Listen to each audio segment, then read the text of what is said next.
प्रभुं शङ्करं शाश्वतं शान्तिदाता जदाजुतधारी गंगाधर त्राता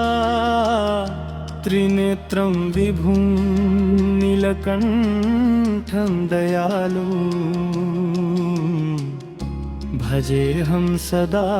शिवं भक्तपालुं वृषारूढदेवं उमापतिनाथं करुणाकरं विश्वनाथं सुपाथं भस्माङ्गरागं विभूतिं विशालं नमामि शिवं शङ्करं कृपालुं त्रिशूलं करस्थं डमरुसनाथं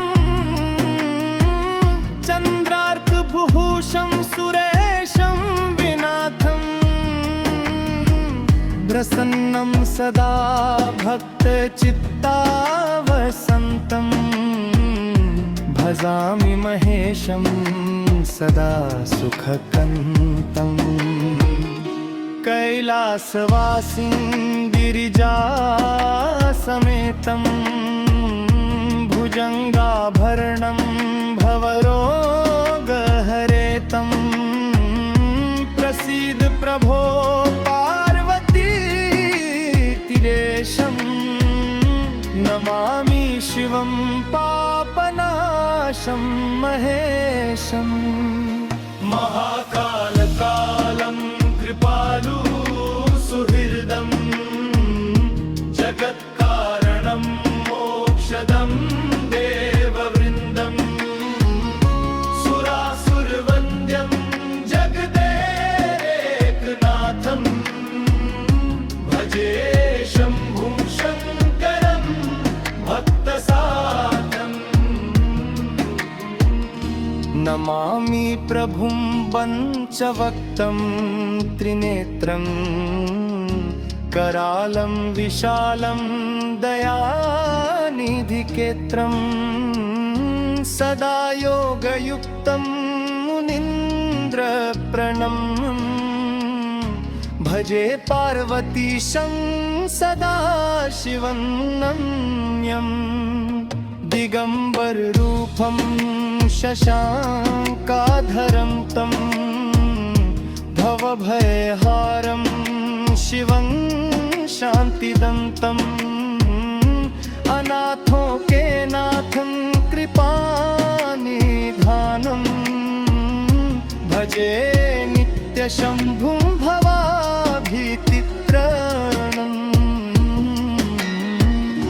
त्वमेव पिता च त्वमेव माता त्वमेव बन्धु सखा त्वमेव त्राता त्वमेव सर्वं मम देव देव प्रसीद प्रभो शङ्करं विश्वसेव प्रभुं शङ्करं शाश्वतं शान्तिदाता जगजुतधारी गंगाधर त्राता त्रिनेत्रं विभुं नीलकण्ठं दयालुं भजेऽहं सदा शिवं भक्तपालुं वृषारूढदेवम् उमापतिनाथं करुणाकरं विश्वनाथं सुपाथं भस्माङ्गरागं विभूतिं विशालं नमामि शिवं शङ्करं कृपालुं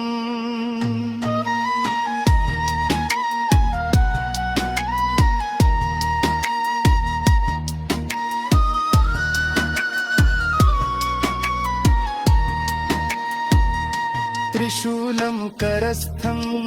डमरुं सनाथं चन्द्रार्कभूषं सुरेशं विनाथं प्रसन्नं सदा भक्तचित्तावसन्तं भजामि महेशं सदा सुखकन्तम् कैलासवासिं गिरिजासमेतं भुजङ्गाभरणं भवरोगरेतं प्रसीद प्रभो पार्वती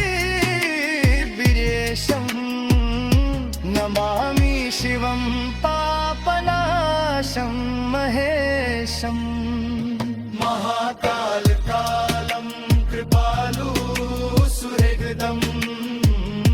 जगत्कारणं मोक्षदं देववृन्दं सुरासुरवन्द्यं जगदेकनाथं भजे शम्भुं शङ्करं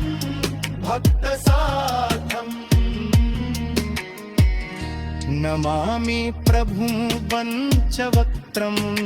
दृन्त्रं करालं विशालं दयानिधिकेत्रं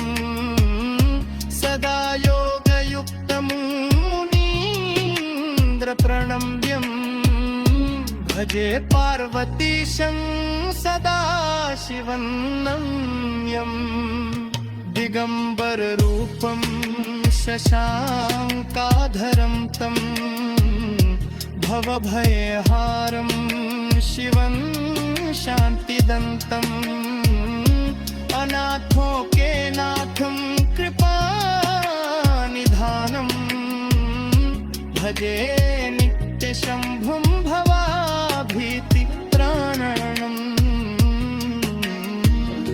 त्वमेव पिता च त्वमेव माता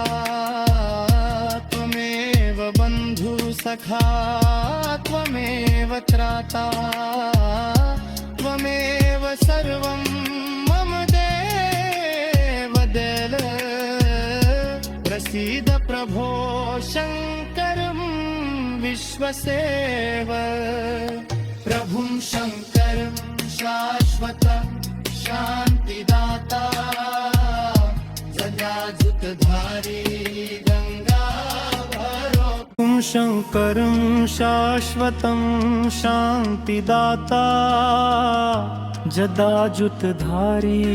गङ्गाधर त्राता त्रिनेत्रं विभुं नीलकण्ठं दयालु भजेऽहं सदा शिवं भक्तपालुं वृषारूढदेवं उमापतिनाथं करुणाकरं विश्वनाथं सुपाथं भस्माङ्गरागं विभूतिं विशालं नमामि शिवं शङ्करं कृपालम् त्रिशूलं करस्थं डमरुसनाथं चन्द्रार्कभूषं सुरेशं विनाथं प्रसन्नं सदा भक्तचित्तावसन्तं भजामि महेशं सदा सुखकन्तम् कैलासवासिं गिरिजासमेतं भुजङ्गाभरणं भवरोगहरेतं प्रसीद प्रभो पार्वती तीरेशं नमामि शिवं पापनाशं महेशम् महाकालकालं कृपालु सुहृदं जगत्कारणं मोक्षदं देववृन्दं सुरासुरवन्द्यं जगदेकनाथं भजे शम्भुं शङ्करं भक्तसाधम् नमामि प्रभुं पञ्चवक्त्रं त्रिनेत्रं करालं विशालं दयानिधिकेत्रं सदा योगयुक्तं मुनीन्द्रप्रणम्यं भजे पार्वतीशं सदा शिवं नम्यं दिगम्बररूपं शशाङ्काधरं तं भवभयहारं शिवं शान्तिदन्तम् अनाथों के नाथं कृपानिधानं भजे नित्यशम्भुं भवाभीतित्राणम् त्वमेव पिता च त्वमेव माता त्वमेव बन्धुसखा त्वमेव त्राता त्वमेव सर्वं मम देव देव प्रसीद प्रभो शङ्करं विश्वसेव प्रभुं शङ्करं शाश्वतं शान्तिदाता जगजुतधारी गङ्गाधरत्राता त्रिनेत्रं विभुं नीलकण्ठं दयालुं भजेऽहं सदा शिवं भक्तपान् वृषारूढदेवम् उमापतिनाथं करुणाकरं विश्वनाथं सुपाथं भस्माङ्गरागं विभूतिं विशालं नमामि शिवं शङ्करं त्रिपालम्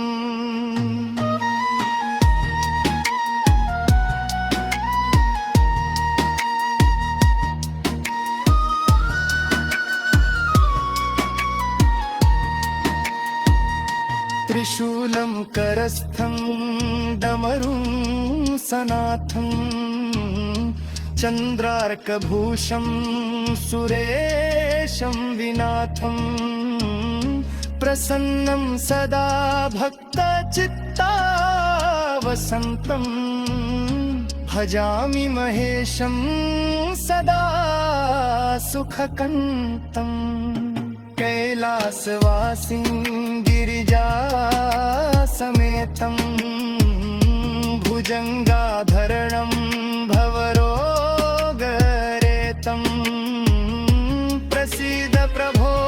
पार्वती वीरेशं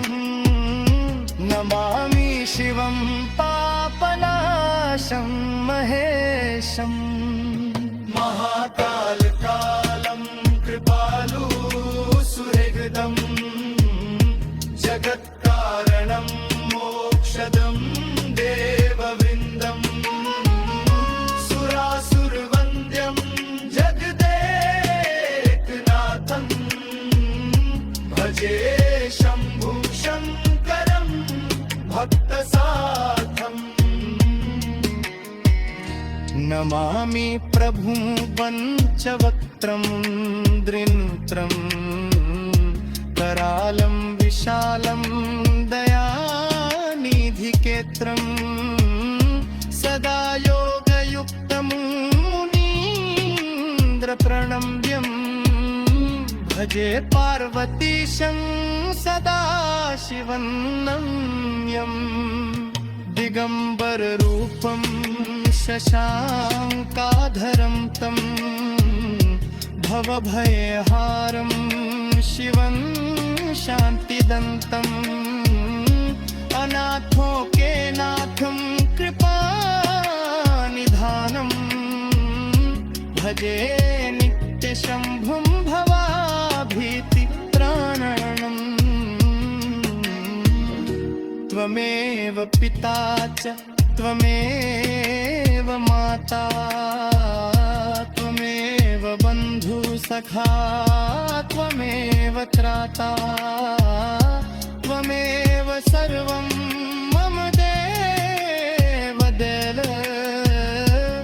प्रसीद प्रभो शङ्करं विश्वसेव प्रभुं शङ्करं शाश्वत शान्तिदाता जटाजुटधारी गङ्गाधरो शङ्करं शाश्वतं शान्तिदाता जटाजुटधारी गङ्गाधर त्राता त्रिनेत्रं विभुं नीलकण्ठं दयालु भजेऽहं सदा शिवं भक्तपालुं वृषारूढदेवं उमापतिनाथं करुणाकरं विश्वनाथं सुपाथं भस्माङ्गरागं विभूतिं विशालं नमामि शिवं शङ्करं कृपालम् त्रिशूलं करस्थं डमरुसनाथं चन्द्रार्कभूषं सुरेशं विनाथं प्रसन्नं सदा भक्तचित्तावसन्तं भजामि महेशं सदा सुखकन्तं कैलासवासिं गिरिजासमेतं भुजङ्गाभरणं भवरोगहरेतं प्रसीद प्रभो पार्वतीतिरेशं नमामि शिवं पापनाशं महेशम् महाकालकालं कृपालु सुहृदं जगत्कारणं मोक्षदं देववृन्दं सुरासुरवन्द्यं जगदेकनाथं भजे शम्भुं शङ्करं भक्तसाधम् नमामि प्रभुं पञ्चवक्त्रं त्रिनेत्रं करालं विशालं दयानिधिकेत्रं सदा योगयुक्तं मुनीन्द्रप्रणम्यं भजे पार्वतीशं सदा शिवं नम्यं दिगम्बररूपं शशाङ्काधरं तं भवभयहारं शिवं शान्तिदन्तम् अनाथों के नाथं कृपानिधानं भजे नित्यशम्भुं भवाभीतित्राणम्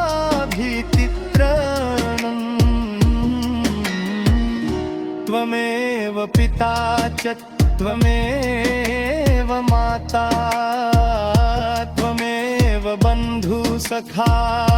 त्वमेव त्राता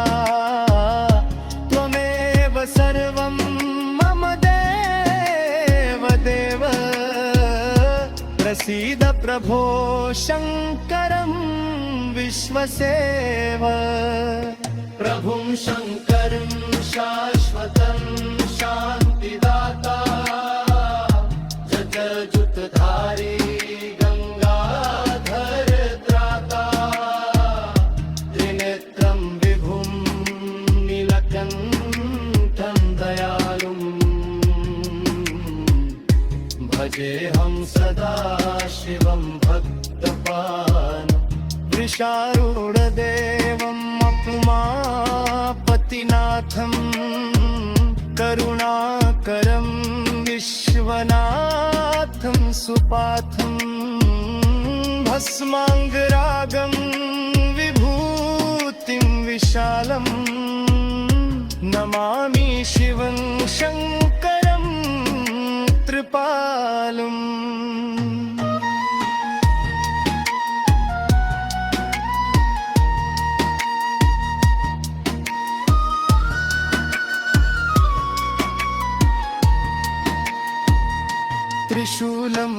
करस्थं डमरुं सनाथं चन्द्रार्कभूषं सुरेशं विनाथं प्रसन्नं सदा भक्तचित्तावसन्तं भजामि महेशं सदा सुखकन्तम् कैलासवासिं गिरिजासमेतं भुजङ्गाभरणं भवरोगरेतं प्रसीद प्रभो पार्वती वीरेशं नमामि शिवं पापनाशं महेशम् महाकालकालं कृपालु सुहृदं जगत्कारणं मोक्षदं देववृन्दं सुरासुरवन्द्यं जगदेकनाथं भजे शम्भुं शङ्करं भक्तसार्थम् नमामि प्रभुं पञ्चवक्त्रं दृन्त्रं करालं विशालं दयानिधिकेत्रं सदा योगयुक्तमुनीन्द्रप्रणम्यं भजे पार्वतीशं सदा शिवं नम्यम् दिगम्बररूपं शशाङ्काधरं तं भवभयहारं शिवं शान्तिदन्तम् अनाथों के नाथं कृपानिधानं भजे नित्यशम्भुं भवाभीतित्राणम्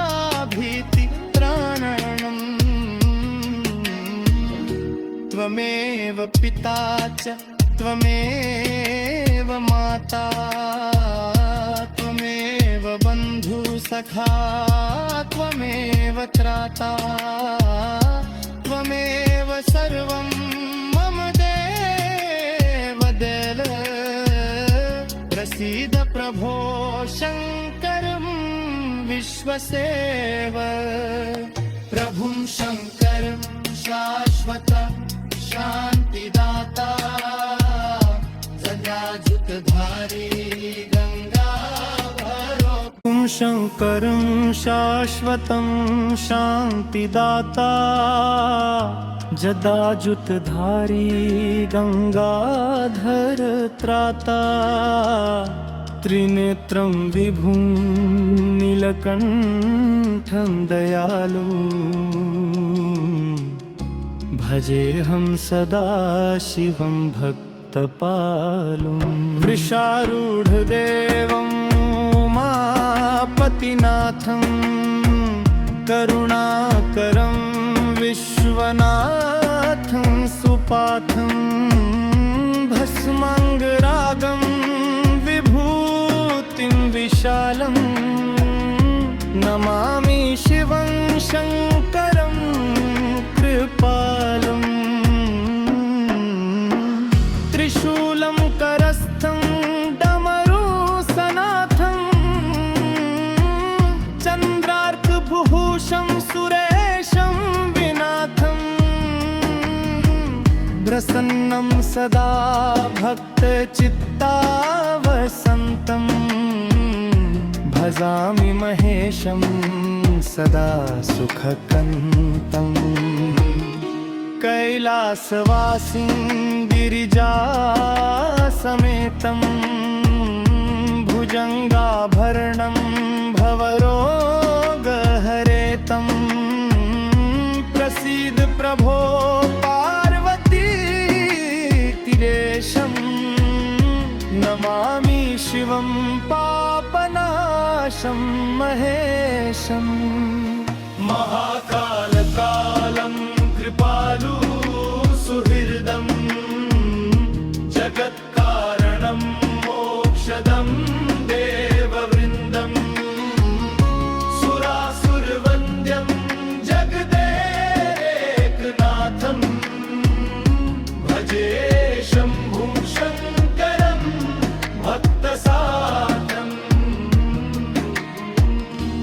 नमामि प्रभुं पञ्चवक्त्रं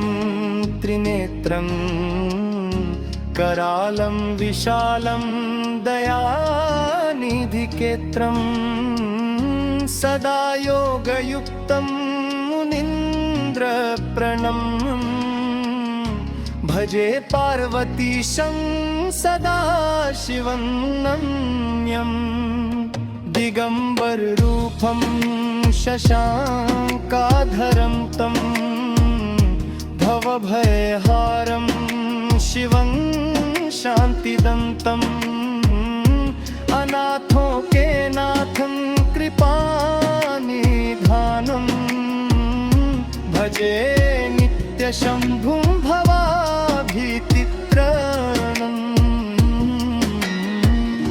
त्वमेव पिता च त्वमेव माता त्वमेव बन्धुसखा त्वमेव त्राता त्वमेव सर्वं मम देव देव प्रसीद प्रभो शङ्करं विश्वसेव प्रभुं शङ्करं शाश्वतं शान्तिदाता जगजुतधारी गङ्गाधर त्राता त्रिनेत्रं विभुं नीलकण्ठं दयालुं भजेऽहं सदा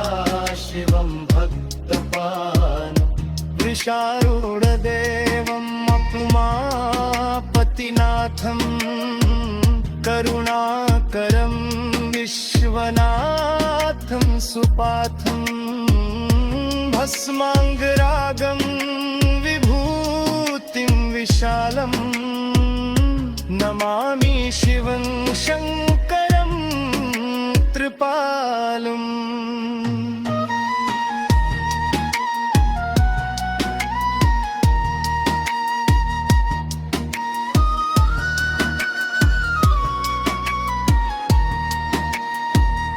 त्रिशूलं करस्थं डमरुं सनाथं चन्द्रार्कभूषं सुरेशं विनाथं प्रसन्नं सदा भक्तचित्तावसन्तं भजामि महेशं सदा सुखकन्तम् कैलासवासिं गिरिजासमेतं भुजङ्गाभरणं भवरोगरेतं प्रसीद प्रभो पार्वती वीरेशं नमामि शिवं पापनाशं महेशम् महाकालकालं कृपालु सुहृदं जगत्कारणं मोक्षदं देववृन्दं सुरासुरवन्द्यं जगदेकनाथं भजे शम्भुं शङ्करं भक्तसाधम् नमामि प्रभुं पञ्चवक्त्रं त्रिनेत्रं करालं विशालं दयानिधिकेत्रं सदा योगयुक्तं मुनीन्द्रप्रणम्यं भजे पार्वतीशं सदा शिवं नम्यं दिगम्बररूपं शशाङ्काधरं तं भवभयहारं शिवं शान्तिदन्तम् अनाथों के नाथं कृपानिधानं भजे नित्यशम्भुं भवाभीतित्राणम् त्वमेव पिता च त्वमेव माता त्वमेव बन्धुसखा त्वमेव त्राता त्वमेव सर्वं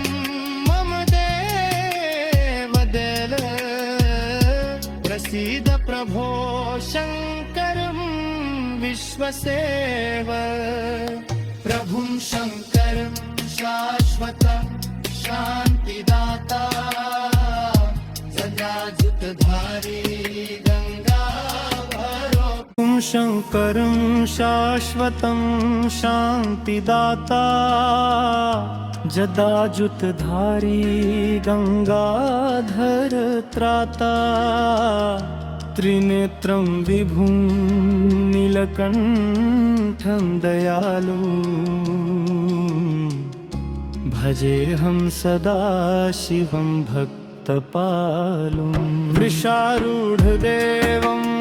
उमापतिनाथं करुणाकरं विश्वनाथं सुपाथं भस्माङ्गरागं विभूतिं विशालं नमामि शिवं शङ्करं कृपालुं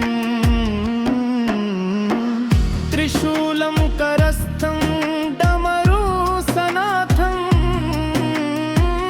चन्द्रार्कभूषं सुरेशं विनाथं प्रसन्नं सदा भक्तचित्तावसन्तं भजामि महेशं सदा सुखकन्तं कैलासवासिं गिरिजासमेतं भुजङ्गाभरणं भवरोगहरेतं प्रसीद प्रभो पार्वतीतिरेशं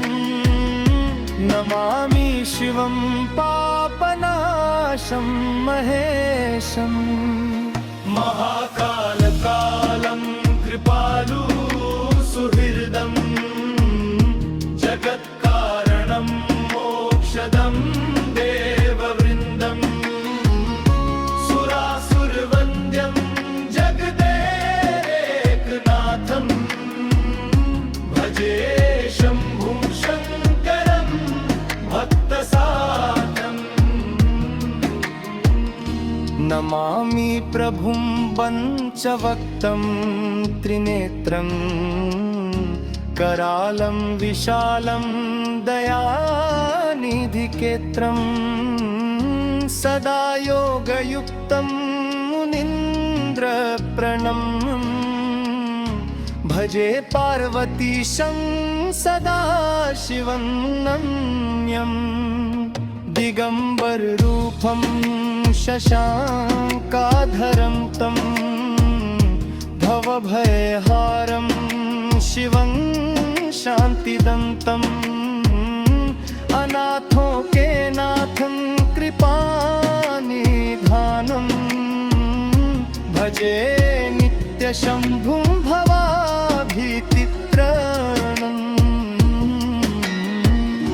त्वमेव पिता च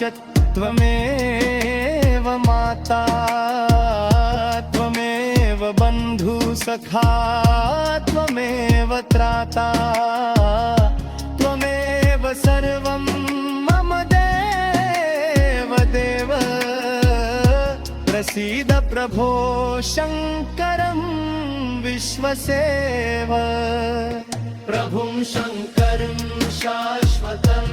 शान्तिदाता जटाजुटधारी गङ्गाधर त्राता त्रिनेत्रं विभुं नीलकण्ठं दयालुं भजेऽहं सदा शिवं भक्तपालुं वृषारूढदेवम् उमापतिनाथं करुणाकरं विश्वनाथं सुपाथं भस्माङ्गरागं विभूतिं विशालं नमामि शिवं शङ्करं कृपालुम्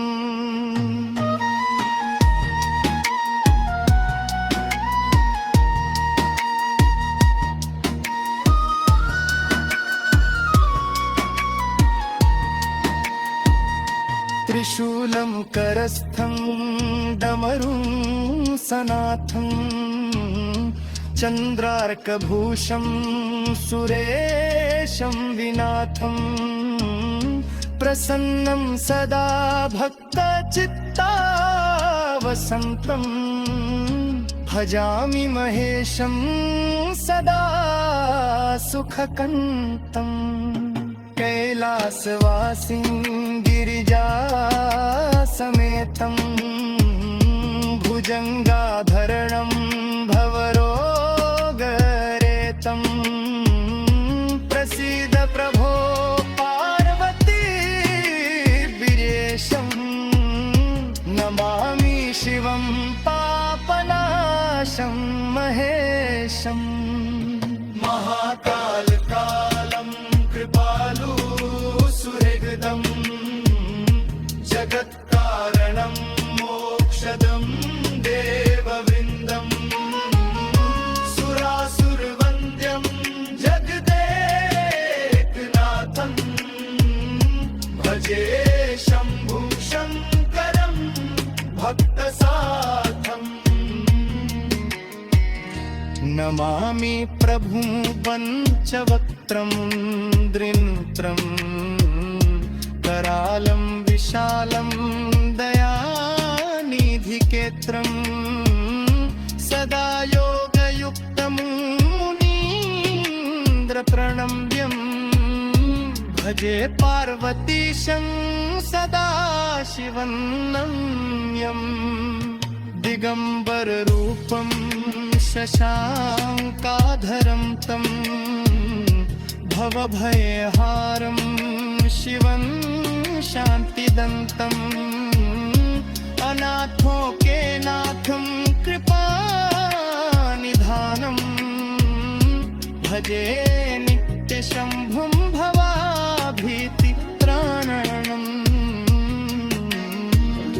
त्वमेव पिता च त्वमेव माता त्वमेव बन्धुसखा त्वमेव त्राता त्वमेव सर्वं मम देवदेव प्रसीद प्रभो शङ्करं विश्वसेव प्रभुं शङ्करं शाश्वत शान्तिदाता जटाजुटधारी गङ्गाधरो शङ्करं शाश्वतं शान्तिदाता जटाजुटधारी गङ्गाधर त्राता त्रिनेत्रं विभुं नीलकण्ठं दयालु भजेऽहं सदा शिवं भक्तपालुं वृषारूढदेवं उमापतिनाथं करुणाकरं विश्वनाथं सुपाथं भस्माङ्गरागं विभूतिं विशालं नमामि शिवं शङ्करं कृपालुं त्रिशूलं करस्थं डमरुसनाथं चन्द्रार्कभूषं सुरेशं विनाथं प्रसन्नं सदा भक्तचित्तावसन्तं भजामि महेशं सदा सुखकन्तम् कैलासवासिं गिरिजासमेतं भुजङ्गाभरणं भवरोगहरेतं प्रसीद प्रभो पार्वती तीरेशं नमामि शिवं पापनाशं महेशम् महाकालकालं कृपालु सुहृदं जगत्कारणं मोक्षदं देववृन्दं सुरासुरवन्द्यं जगदेकनाथं भजे शम्भुं शङ्करं भक्तसारम् नमामि प्रभुं पञ्चवक्त्रं त्रिनेत्रं करालं विशालं दयानिधिकेत्रं सदा योगयुक्तं मुनीन्द्रप्रणम्यं भजे पार्वतीशं सदा शिवं नम्यं दिगम्बररूपं शशाङ्काधरं तं भवभयहारं शिवं शान्तिदन्तम् अनाथों के नाथं कृपानिधानं भजे नित्यशम्भुं भवाभीतित्रणम्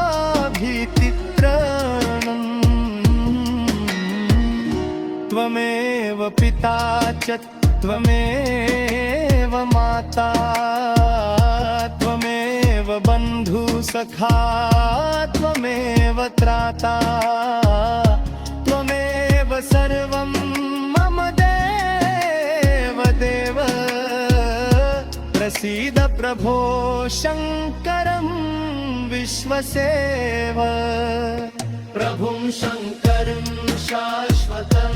शान्तिदाता जगजुतधारी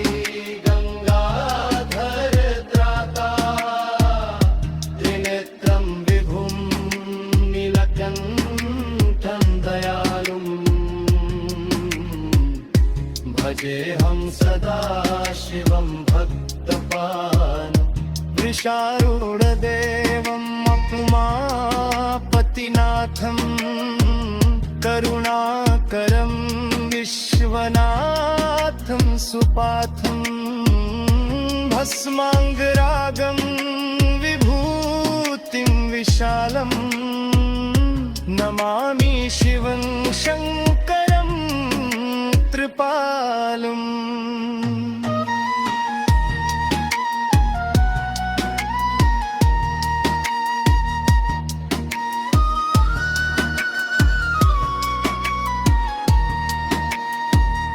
त्रिशूलं करस्थं डमरुं सनाथं चन्द्रार्कभूषं सुरेशं विनाथं प्रसन्नं सदा भक्तचित्तावसन्तं भजामि महेशं सदा सुखकन्तं कैलासवासिं गिरिजासमेतं